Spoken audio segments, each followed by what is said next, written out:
Hey guys, and welcome to a new video. Today I want to go over the FAQ, the frequently asked questions about the legacy of the Phrecia event that is coming hopefully very soon.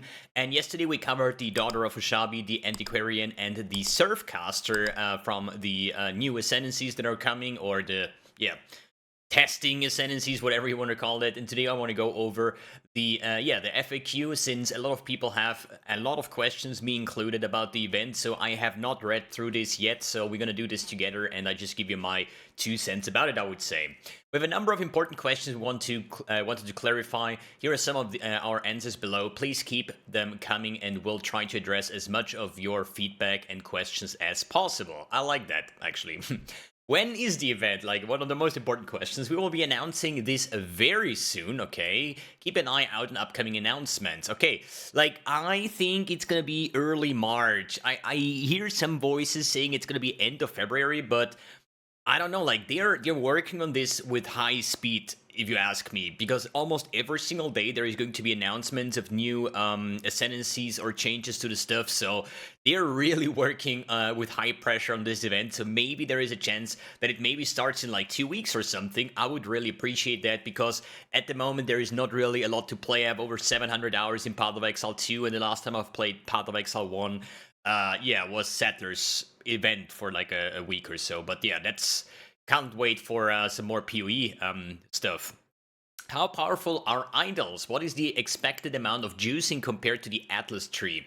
Idols can be found as either magic or rare items. They are unmodifiable, but each modifier is approximately 2 to 3 times the power of the corresponding Atlas tree node. Not all stats are reflective of this, however. For example, if you had 100% chance to have strong boxes be reopenable, you'd be opening the same strong box all day. So in some cases, the stats are more conservative values, and in other cases they're higher, like being able to get more ritual rerolls and even reduce the cost of rerolls to be free.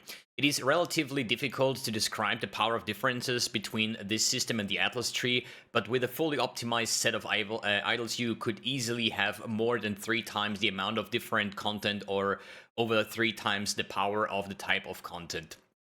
This is something that I expected anyways, honestly, because think about it. The Atlas passive tree has like, what, 130 points by now, and you only get to play with, like, I don't know, like 10 idols or something based on the size.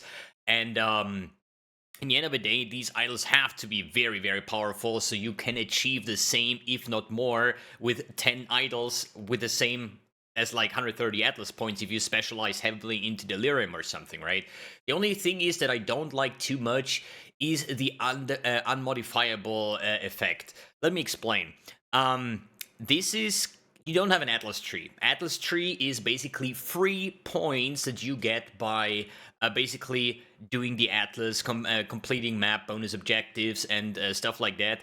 But in the end of the day, if you find a magic idol, who is going to use that, right? In solo self-fund, obviously you have to, but in Trade League, there is going to be the very powerfuls that are going to be so expensive that nobody can afford them, besides like a very few people, and the rest is just to play with the junk idols that nobody wants to have, basically, right? So if they would be craftable, you could at least be able to craft those idols for your likings, and like maybe even like craft those for profit or resellability and stuff like that, but you would have the chance to optimize your idols in the best way possible.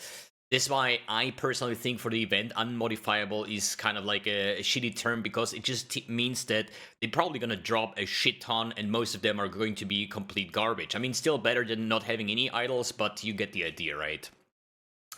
How do the idol drop, and how often are we expected to find idol? The idols are the core drop pool and will start dropping at endgame. They completely scale with juicing, and there is also a static drop chance of 50% for them to drop from the final map boss in maps to alleviate randomness. It is not intended that you are at the whims of randomness to find these, as they are the gateway to fun. As you get further into the end game and start applying more juice to your maps, you will find more and more of these, certainly getting many per map. Exactly what I just said. You're gonna find a shit ton of those, and then most of them is gonna be trash, but certain will be good. But as I said, I'm feeling in the event scope. I mean, if it's a normal league, 3 months, everybody would get the idols that they want. But in a 3 months, in a 1 month scope, I feel like this unmodifiable should actually be not be a thing. But it's just my point. Is the idol system replacing the Atlas tree? Only during this event. It is an old throwaway idea we didn't think would be good enough to replace the Atlas tree. For this event, we wanted to create an almost alternate reality Rayclass vibe and thought this would be interesting to experience alongside the alternate ascendancy class ideas also. After the event, we will be adding the alternate ascendancy classes and alternate endgame idols to the private league list so that people can have leagues with just one or the other at their leisure. It's a bit weird in my opinion, just because I think the Atlas passive tree is so freaking good. I did not even expect that GG says like, yeah, we have the Atlas tree, but we personally don't really like it too much, so we want to try working on something different, right? So it's kind of like a bit weird, because I think everybody likes the Atlas passive tree because of just the amount of power that you get and the customization, as well as having like different trees that you can save based on your farming strategies and coffee important. The idle mechanics seem to be one that is lacking quality of life features. Given the feedback, are you considering improving this, or would you consider adding it during the event? Yes, the original intention was to be able to deliver an event quickly to give something new and fresh to play to help fill the time until we can deliver an expansion. Given the popularity and feedback for this event, we've decided to develop these ideas further, so we are currently, literally at the time of writing this, now implementing a loadout-like system for the idols. Hopefully this will be ready in time, but if not, it will be shortly into the event starting. Okay. That is actually quite nice. As I just said, like with different loadouts, it's obviously nice to have just different pages of idols once you have like, you know, found your favorite farming strategy, whatever it's going to be, because I think maybe these idols will actually open up new farming possibilities or, you know, something interesting. We're going to see, since they are like a lot more powerful than the Atlas passive point, obviously. Is there a meta system to the idol mechanic? Yes. Initially, there are locked slots similar to the relics from Sanctum. You can unlock these slots by completing the same content that unlocks favorite map slots. This will allow you to use the entire inventory and maximize your juice. You initially have access to 20 slots and can eventually unlock 12 to get a total of 32 slots. I mean, this is like, yeah, kind of a no-brainer, I guess. Are there any rewards for participation in this event? Yes, we will release a video for an armor set you will be able to earn by achieving level thresholds in this event. Currently, we're aiming for level 80 to attain all 4 pieces of the armor set. Alright, would play anyways. Is this content being used as a testing grounds for future expansions or Path of Exile 2? Not at all. As mentioned, this was a throwaway development idea from the past. We have no current plans to use it for anything outside of being future private league modifier. This is a bit weird in my opinion, because why not test things? I mean, either way, as long as like it's you have to think about it is an event. That means they can put in a lot of broken things, a lot of things that they were thinking about maybe doing, but always scrapped. And then maybe once we play it and GG sees how players like it or not, they can still use these kind of things for future plans. And I still believe that some of the maybe new or scrapped ascendancies could find a place in PoE 2 or even in PoE 1 if there is maybe an upcoming ascendancy change or rework, like the Raider becoming, I don't know, this new thing. Why do I always forget this tincture thingy, you know? Since in my last video I also mentioned the Raider, and people in the comments are like, wait, we don't have a Raider. And I'm like, oh shit, true, they got removed or reworked for another ascendancy that I still have forgot. But yeah, I mean, the thing is like, why not? Just test things, it's an event, do whatever you want, and then see how it goes, and see if it has a place in future expansions or Path of Exile 2. I just, yeah, wouldn't mind at all. There are concerns that 1 month isn't long enough. Would you consider running this event or some deviation of it again, or perhaps extending the duration? We're completely open to running additional events in the future using these based on your feedback. We're also open to extending the duration to give players more time to experiment and find all the broken builds with the Ascendancy classes and give more opportunity to earn the armor set mentioned above. The intention here was to help fill time until we can deliver that much desired and deserved expansions. We can extend the events and run more to fill time until 326 is ready, so it depends on that. I mean, it always depends on the schedule that GGG has planned. I mean, following GGG for so many years, and especially in the past years, when GGG says, yeah, maybe January, then I think like, yeah, it's probably March, you know, and then they say something in late summer, and then, you know, basically it's gonna be more like winter or Christmas for a release, right? This is kind of like the sad part, or the sad reality, that almost every schedule that was planned was completely scrapped because they didn't have enough resources, whatever the reason is for that, right?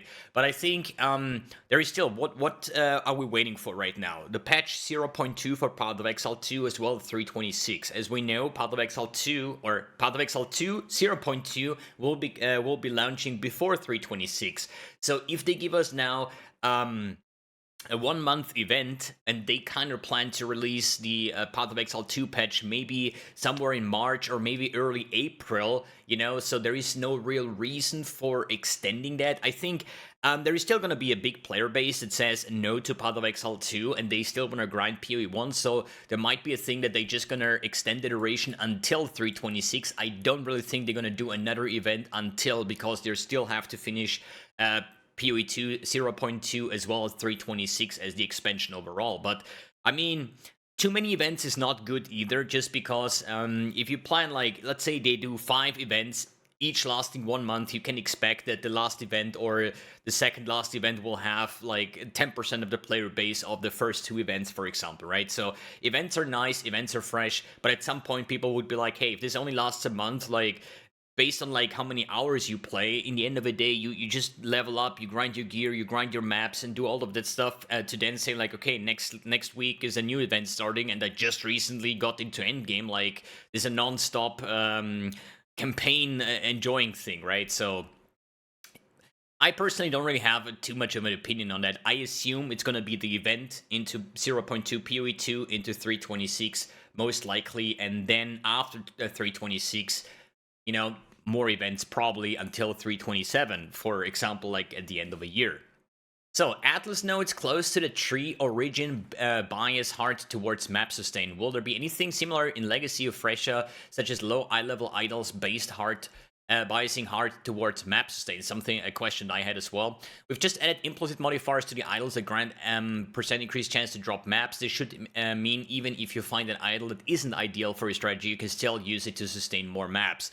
It's not really about the chance to drop maps, it's about the chance to drop higher tier maps, but I guess they have it on the radar, and as I said, the early Atlas strategies is always different than the farming one, so in the start you just want to go for maps, so you can fill out your Atlas, you can farm your bonus objective maps, you can self-farm your T14, 15, 16 maps, unlock the campaign stuff, and then once everything is done, once everything is unlocked, then you just make a new loadout with your actual farming strategies, because now it's time to farm the currency, right, for the big blaster build. So I guess, yeah, I think they have it on the radar and will do it as needed. Will the effect of Atlas blocker nodes, such as Black Thumb, your maps cannot contain harvests and cannot drop harvest scarabs, be available? These are available in the form of unique idols. Atlas blocker nodes, Black Thumb. I guess this is the one that my favorite, right? No Dali, no Sanctum, no things where I just make like my strongbox. What is it? Shrine strategy, Alken Go, where I just block every leak mechanic because I CVA doing those. Because in my opinion, and I still stand by that, if there's a leak mechanic you have not specialized in, it's not worth doing. It's a waste of time. So I guess, if I need to have unique idols, I think this is kind of shit, because every idol soaks up what do you say, inventory slots of the league mechanic, right, or the event mechanic, basically. So if I need to use idols to block mechanics because I don't want to see them, I will not have enough idle slots left over to juice my mechanics. So that's kind of a bit wonky in my opinion. Maybe they should add this as same as here, that there is an implicit that blocks something, or just nodes that block something, so it's still be itemizable, or where you have like affixes that can just say there is no sanctum, for example, or you know, yeah, whatever league mechanic there is. Might be better to just have like blocking things. So maybe if you're lucky and you have like a rare item with 4 affixes where it just says like blocks breach, blocks simulacrum, whatever, like league mechanic wise, then this might be the better way in my opinion. So I just need to use 2 to block out 8 if somebody finds one that I can buy, basically, right? Will Legacy of the Phrecia be parented to the Settlers League, to Standard, or something else? Settlers League. When your characters are migrated out of the league, their ascendancy points are respect, and you'll be assigned one of the core ascendancy classes. Okay. Oh, it means if you're done with the event ends, then it's going to be in Settlers League. So Settlers League will never end, dude. The Settlers League has settled forever, so I guess this is actually Settlers League. When did it start?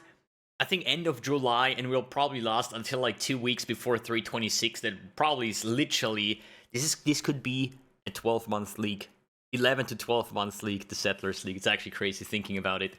Given that this is using given that this is using Settlers League as a base, doing all the town upgrading again is becoming tiring. Can there be a way to make this more efficient? Yes, we will be making early upgrades, in particular cheaper in Settlers League, including this event and in the core league, to streamline this process. Thank you. I would really appreciate if they just let more gold drop, like more and more, like do like a 10 times multiplier on gold, because I know that the hardcore choosers, T17 farmers, you know, they have millions of gold, but everybody that is enjoying like Alkan Go playstyle, you know, you make like 100k gold per hour and your town needs like 80,000 gold, so you just hope that never ever one of your sailors die or mappers die because you cannot afford replacing them and fishing for another level 10. So that is like, I think gold is like the biggest issue here. New questions. How will the Forbidden Flame and Flesh jewels work with the Ascendancy classes? They grant the original Ascendancy nodes for the base class, so if you're a Harbinger, you can get Occultist, Elementalist, Necromancer notable through Forbidden and Flame jewels. Oh my god, this is actually insane. You know, I'm a bit of an Ignite enjoyer, and the reason why all of my Ignite builds are Elementalist is Shaper of Flames, and so far I have not seen any Ascendancies that give me the beautiful all damage can ignite, all damage will ignite kind of thing. So I could now play the Harbinger and get the Elementalist Shaper of Flame for Forbidden Flame Flesh. I like this. This is actually insane. That is actually really fucking cool when you're thinking about build creation, build options basically. Will the ongoing Necro Settlers event end with the start of Legacy of Phrecia League? Yes, the Necro Settlers event will end when the Legacy of Phrecia begins. The Necro Settlers. Oh yeah, that was his thing. But yeah. Alright boys, this is basically the FAQ about the event. Lots of things that are getting addressed instantly almost. But this here is the craziest change that I have no idea about. I was just thinking about that Forbidden Flame Flesh will maybe be drop blocked or something, because why do you need that? But here they just make the least amount of effort, which is still going to be the best case scenario for everything, because then you still have access to the original Ascendancy nodes that you might need for whatever build you want to activate, because you might not be able to do it because it's based on your Ascendancy class, right? Really, really good stuff. Cannot wait. Tomorrow we will be covering the new 4 Ascendancies that are got published today. And yeah, thanks for tuning in. Thanks for watching. Please let me know what you think about these things and what is your best takeaway here on the event. And yeah, see you in the next video.